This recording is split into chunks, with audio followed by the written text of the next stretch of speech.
기도하겠습니다. 하나님 아버지의 은혜를 감사합니다.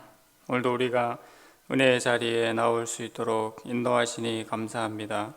오늘도 우리를 구원 백성 삼으신 그 하나님의 은혜를 다시 한번 기억하며 그 은혜 가운데 나아가게 하시고 하나님께서 구원 백성에 허락하시는 그 합당한 은혜를 받으며 또 누리며 살아가는 이 한 하루가 되게 하여 주시옵소서.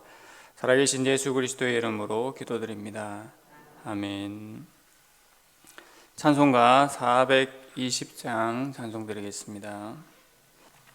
찬송가 420장입니다. 통일 찬송가는 212장입니다.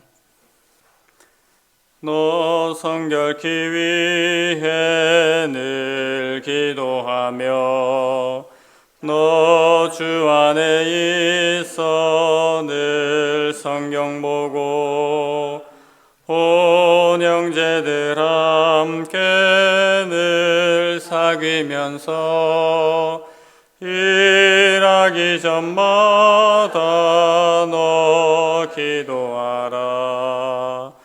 너 성결케 위해 내 머리 숙여 저 은밀히 계신 내 주께 빌라. 주 사귀어 살면 주 닮으리니 널 보는 이마다 주 생각하리. 너 성결케 위해 주 따라가고 일 다급하여도 당황치 말고 참 즐거울 때나 또 슬플 때나 너 주님만 믿고 늘 따라가라. 너 성결케 위해 늘 기도하며 내 소원을 주께 다 맡기어라. 너 성령을 받아 주 섬겨 살면 저 천국에 가서 더 잘 섬기리. 오늘 함께 보실 말씀은 신약성경 로마서 12장 1절과 2절 말씀입니다. 로마서 12장 1절 2절 말씀 신약성경 257면에 있습니다. 말씀을 함께 읽겠습니다. 로마서 12장 1절 2절 말씀. 그러므로 형제들아 내가 하나님의 모든 자비하심으로 너희를 권하노니 너희 몸을 하나님께서는 거룩한 산 제물로 드리라.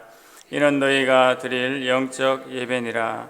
너희는 이 세대를 본받지 말고 오직 마음을 새롭게 함으로 변화를 받아 하나님의 선하시고 기뻐하시고 온전하신 뜻이 무엇인지 분별하도록 하라. 아멘. 오늘 말씀을 통해서 그러므로 형제들아 라는 제목으로 함께 말씀 받고자 합니다. 사도 바울은 이제 로마서 12장에 들어와서 그러므로 라는 말로 시작을 합니다. 이것은 앞에 설명하고 선포한 내용을 그대로 받는다는 의미입니다. 지금까지 설명한 복음의 내용과 또 이 복음과 직접적으로 관련이 있었던 유대인과 이방인의 이야기를 9장부터 11장까지 다루었는데 그 내용을 말합니다. 마치 그 모든 내용을 합쳐서 이르는 말이죠. 그러면서 형제들아 라고 부르는데 이 형제들은 바로 예수 그리스도 안에 있어 한 몸이 된 유대인과 이방인 자녀들을 말합니다. 그러므로 형제들아 라는 이러한 정황 가운데 사도 바울이 무엇을 말하고 있습니까? 내가 하나님의 모든 자비하심으로 너희를 권하노니 너희 몸을 하나님이 기뻐하시는 거룩한 산 제물로 드리라. 이는 너희가 드릴 영적 예배니라 라고 사도 바울이 12장 1절에서 제일 먼저 이야기하고 있습니다. 그러므로 형제들아라고 부른 바울이 하나님의 모든 자비하심으로 너희를 권한다고 했습니다. 이 말은 하나님의 모든 자비하심을 인하여서 너희에게 권한다는 말이지요. 하나님께서 허락하신 구원, 즉 복음을 이야기하면서 사도 바울은 하나님의 자비하심, 하나님의 끝없는 사랑과 긍휼을 계속해서 강조해 왔습니다.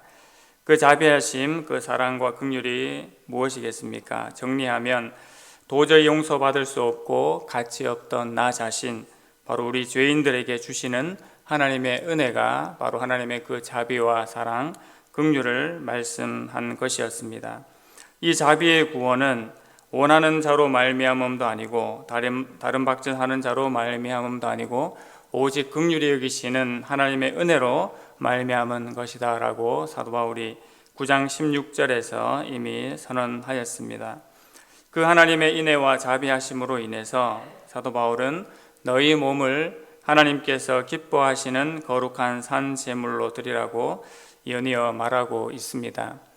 여기에서 산 제물이라 함은 죄로 죽었던 자가 성령으로 거듭나서 하나님을 향하여 바르게 드려지는 삶을 말합니다. 우리의 삶이 하나님의 새 언약 백성이 되었기 때문에 제물과 같이 드려져야 함을 말씀하고 있는 것입니다. 제물은 부분만 드려지지 않습니다. 몸 전체가 제물로 드려지게 되는데 그러므로 우리의 거듭난 심령으로 인하여서 살아있고 합당한 삶을 하나님께 드려야 함을 말하는 것입니다. 신학적으로 말하면 우리는 지금 예수 그리스도의 온전하신 십자가 죽으심으로 인해서 더 이상의 제사가 필요 없는 것이 사실입니다. 그것은 예수님께서 완전하신 제사를 드리셨기 때문이지요.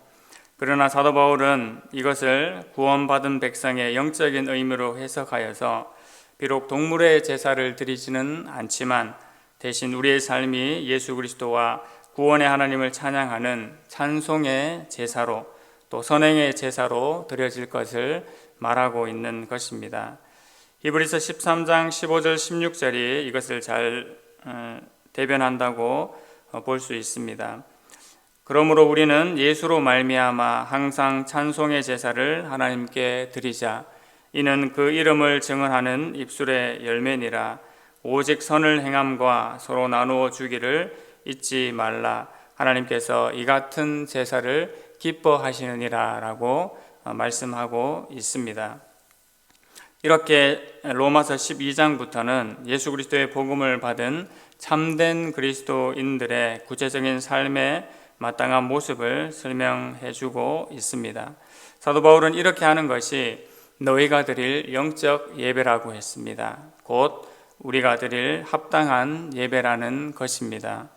사도 바울은 로마서 6장 12절에서도 그리스도와 함께 죽고 그리스도와 함께 산 우리가 불의의 무기로 죄에게 내주지 말고 오직 다시 살아난 자와 같이 하나님께 드리고 우리의 지체를 의의 무기로 드리라고 했습니다. 이것이 하나님의 구원 백성 된 자들의 마땅한 삶의 모습이지요. 그래서 12장과 연결시켜 보면 자신의 몸을 거룩한 산 제물로 드린다는 것이 바로 자신을 하나님께 의의 무기로 드리는 순종의 삶을 가리키는 것과 같습니다. 이렇게 신자의 몸이 제물 또 전투의 무기로 드려진다라는 표현은 신자가 관계를 맺고 살아가는 세상이 불의와 의가 공존하는 곳이면서 또 갈등하고 있는 곳임을 동시에 드러내 줍니다. 쉽게 말해서 우리가 살아가고 있는 이 세상이 신자가 살아가기에 또 신자가 거룩한 삶을 살기에 만만치 않은 곳임을 말씀하고 있는 것이죠. 이것은 곧 신자가 자신을 의의 무기로 드림으로 순종을 실천해야 될 곳이 바로 삶의 구체적인 현장, 우리 일상생활임을 또한 말씀하고 있습니다. 우리의 삶의 현장이 곧 우리의 영적 전투의 현장이 되는 것이지요. 이것을 알려준 사도 바울은 계속해서 2절에서 어떻게 말하고 있습니까? 너희는 이 세대를 본받지 말고 오직 마음을 새롭게 함으로 변화를 받아 하나님의 선하시고 기뻐하시고 온전하신 뜻이 무엇인지 분별하도록 하라라고 말씀하고 있습니다. 1절과 같은 내용으로 살아갈 자가 어떻게 되어야 될 것을 말합니까? 제일 먼저 이 세대를 본받지 말 것을 권하고 있습니다. 이 세대를 본받지 말아라 라는 것은 한마디로 깊이가 없고 생명이 없는 눈에 보여지는 대로 살아가는 그런 모습을 본받지 말라는 이야기입니다. 저희가 말씀을 통하여 잘 알고 있는 것처럼 세상적인 것의 기본적인 모습이 바로 안목의 정욕과 육신의 정욕과 이생의 자랑입니다. 사도 요한도 이것이 아버지께로 온 것이 아니고 세상으로부터 왔다고 이야기하였습니다. 사도 바울 역시 그러한 모습을 본받지 말고 오직 마음의 할례를 받은 새 언약의 백성답게 당당히 설 것을 말씀하고 있습니다. 이 언약 백성이 되면 근본적인 내적인 변화가 일어나기 마련입니다. 마음의 할례를 받았는데 우리의 심령이 세상을 향할 수는 없는 것이지요. 그렇게 되면 바로 2절 후반부의 말씀처럼 하나님의 선하시고 기뻐하시고 온전하신 뜻이 무엇인지 분별하게 됩니다. 곧 하나님께서 성령을 통하여서 허락하신 말씀을 통해 우리가 분별이 있는 합당한 삶을 살게 된다는 것이지요. 이것은 구원받은 백성이 마땅히 행해야 될 모습임을 로마서 12장을 시작하면서 사도 바울이 우리에게 잘 알려주고 있습니다. 그 예수 그리스도의 복음으로 말미암아 새 언약의 백성이 된 우리가 이제 마땅하고 더 아름다운 모습으로 서기를 원하고 있는 것이지요. 하나님께 거룩한 산 제물로 드려짐으로 말미암아 우리가 하나님께 영광이 되는 삶이 되기를 원합니다. 또 같은 믿음의 성도들에게는 하나님 나라의 든든한 동력자로 서로 세워지기를 원합니다. 그리고 믿음을 가지지 못한 자들에게는 능력과 풍성한 복음의 증거자로 세워지기를 원합니다. 이것이 사도 바울이 말한 앞에서의 모든 것을 받는 그러므로의 내용을 받는 합당한 성도의 삶이 될 줄로 믿습니다. 오늘도 이러한 은혜가 우리의 삶 가운데 풍성하게 나타나고 펼쳐지는 또 누려지는 이 한 하루가 되기를 간절히 소망합니다. 하나님 아버지, 은혜를 감사합니다. 앞에서 말씀하신 하나님께서 우리가 허락하신 모든 구원의 은혜, 그 풍성한 복음의 은혜로 말미암아 우리가 하나님 앞에 거룩한 산 제물로 드려져야 함을 다시 한번 기억하게 하시니 감사합니다. 하나님 아버지, 이것은 우리의 의지로 되는 것이 아니요 오직 우리에게 놀라운 은혜와 사랑과 긍휼을 베푸신 하나님으로 말미암아 그렇게 된 것임을 기억하며 우리가 그러한 존재가 된 것을 다시 한번 기억합니다. 그 하나님의 은혜와 사랑으로 오늘도 합당히 살아가게 하여 주시고 하나님 앞에 거룩한 삶으로 드려지는 모든 주의 백성들 삶이 되게 하여 주시옵소서. 예수님의 이름으로 기도드립니다. 아멘.